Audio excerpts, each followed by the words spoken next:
Datuk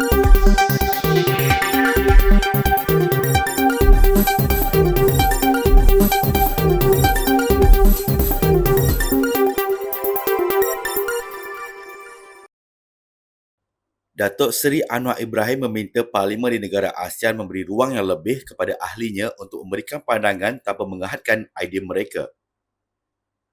Yang di-Pertua Dewan Rakyat Tan Sri Johari Abdul berkata, saranan itu disampaikan Perdana Menteri pada sesi bersemuka pemimpin ASEAN bersama Wakil Perhimpunan Antara Parlimen ASEAN AIPA di sidang kemuncak ASEAN ke-44 dan ke-45 serta sidang kemuncak berkaitan semalam. Saranan Perdana Menteri itu bagi memastikan pandangan itu oleh ahli parlimen boleh memberikan idea baharu.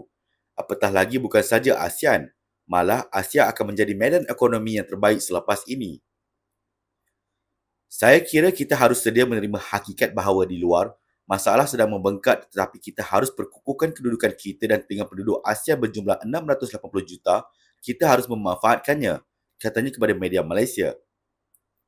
Selain itu, Johari memaklumkan antara perkara yang menjadi tumpuan pada sesi berkenaan adalah mengenai kepentingan hubungan rapat antara semua kerajaan dan dewan di negara ASEAN supaya apa yang dihasratkan rakyat dapat disambut dengan tindakan segera oleh eksekutif.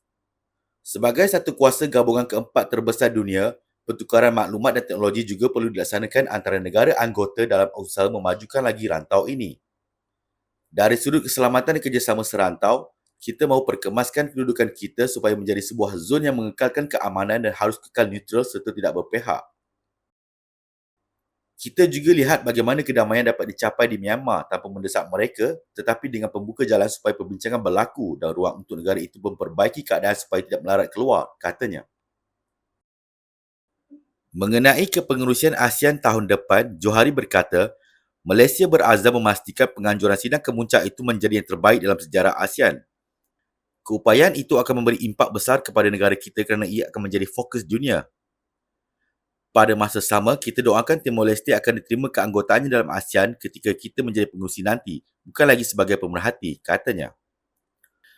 Dalam perkembangan yang lain, Malaysia dan Singapura hari ini berjaya mencapai kesepakatan dan kemajuan berkaitan beberapa isu tertunggak antara kedua-dua negara. Anwar yang juga Menteri Kewangan berkata, kemajuan itu dicapai pada pertemuan dua hala antara beliau bersama rakan sejawatnya dari Singapura, Lawrence Wong.